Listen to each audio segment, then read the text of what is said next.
Have you ever heard of the Springfield Three? It's a story that chills you to the bone, a real-life mystery that has baffled investigators for decades. June 7th, 1992. Three women, Cheryl Levitt, her daughter Susie Streeter, and Susie's friend Stacy McCall, vanished from their home in Springfield, Missouri. It was the night of Susie and Stacy's high school graduation. They had been celebrating, and then nothing. The next morning, friends found the front door unlocked. The TV was on. The women's purses and keys were left behind. Even their cars were still in the driveway. It was as if they had been plucked from existence, leaving behind only the eerie silence of an ordinary home frozen in time. There were no signs of a struggle, no ransom note, no credible witnesses. For over 30 years, their families and the world have been left with a single haunting question. What happened to the Springfield Three? This case is a stark example of a phenomenon that both terrifies and fascinates us: unexplained disappearances. These aren't just missing person cases, they are puzzles with crucial pieces missing. They're voids in our understanding of the world, moments where the rational rules we live by seem to break down. So what makes these stories so uniquely unsettling? It's the complete lack of closure. In most criminal cases, there's a body, a motive, a resolution, however tragic. But with cases like the Springfield Three, or the famous disappearance of Amelia Earhart over the vast Pacific, or the mysterious vanishing of the crew of the Mary Celeste, we are left with nothing but a void. There's no final chapter, no explanation to soothe our minds.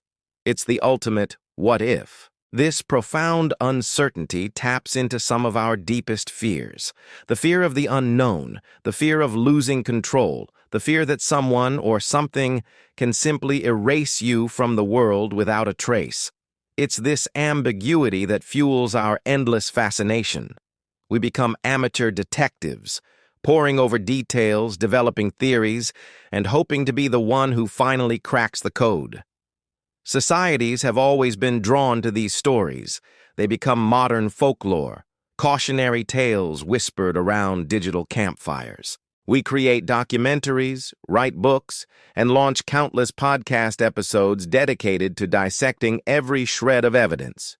Why? Because each one of these vanished lives represents a tear in the fabric of our perceived reality. It's a reminder that not every question has an answer, and that sometimes the world is far stranger and more mysterious than we can ever imagine.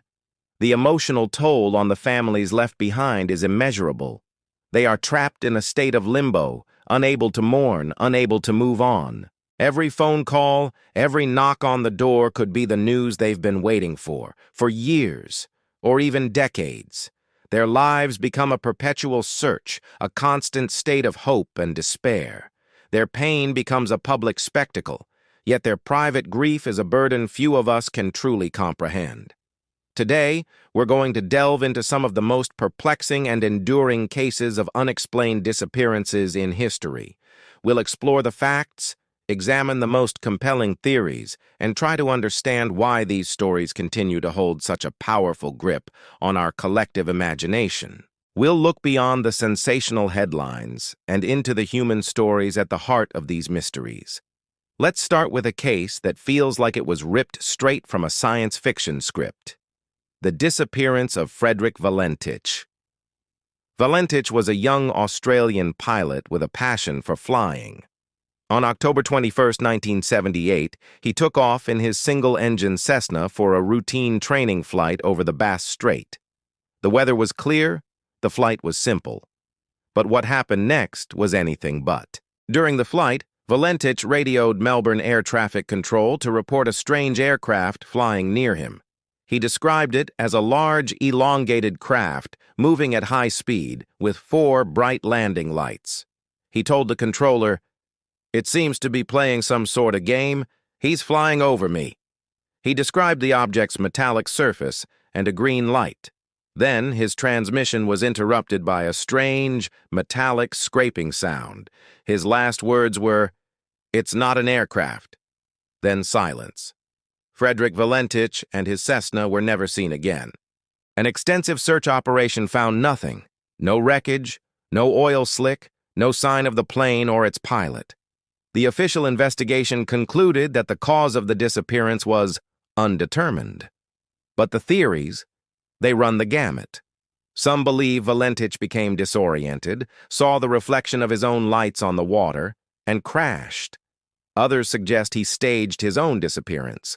But the most tantalizing and enduring theory, fueled by his own final words, is that he encountered a UFO.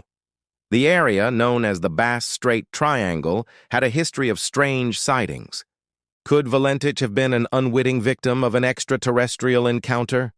The transcript of his conversation with air traffic control is public record, and it's undeniably chilling. It is the sound of a rational man trying to describe something completely outside his frame of reference, his voice a mixture of confusion and growing alarm. The scraping noise at the end is the stuff of nightmares. To this day, the Valentich case remains a cornerstone of UFO lore and one of aviation's greatest mysteries. Now let's travel back in time, to the windswept coast of North Carolina and the lost colony of Roanoke. In 1587, a group of over 100 English settlers, led by Governor John White, established a colony on Roanoke Island. White soon had to return to England for supplies, leaving behind his wife, his daughter, and his granddaughter, Virginia Dare, the first English child born in the Americas. Due to a war with Spain, White's return was delayed by 3 long years. When he finally made it back to Roanoke in 1590, he found the settlement completely deserted. The houses and fortifications had been dismantled, not destroyed in a hurry, but carefully taken down. There were no signs of a struggle, no bones, no graves.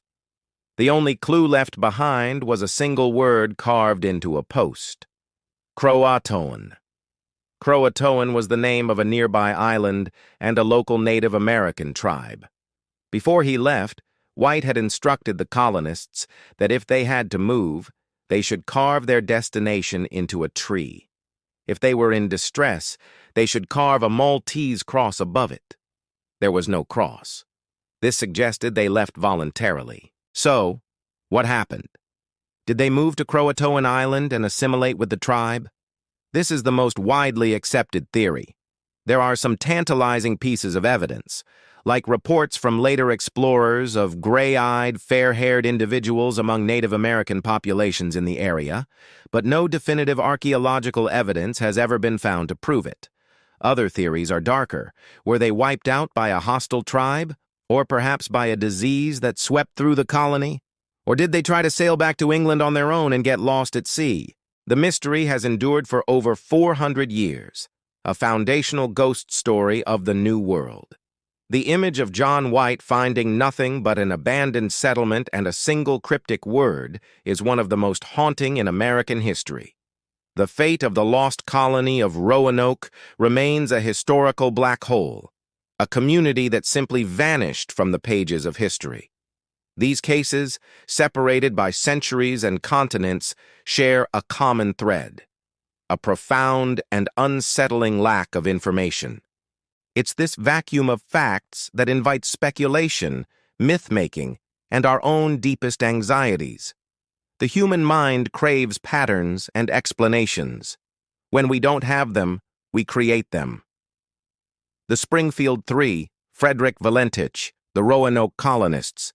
They are no longer just people. They have become symbols, symbols of the unknown, of the fragility of our existence, and of the enduring power of a story without an ending. Their mysteries remind us that for all our technology and knowledge, there are still things in this world that we simply cannot explain. As we continue to search for answers, we also honor the memory of those who vanished. We keep their stories alive, not just out of morbid curiosity, but out of a deep-seated human need for justice and resolution. For every cold case, there's a family still waiting, a community still wondering, and a question that echoes through time. Where did they go? The search continues, and as long as it does, hope, however faint, remains. Thank you so much for joining me on this journey into the unexplained. If you find these stories as compelling as I do, make sure to like this video and subscribe to the channel for more deep dives into life's greatest mysteries. What case haunts you the most? Let me know in the comments below. Stay curious, and I'll see you in the next one.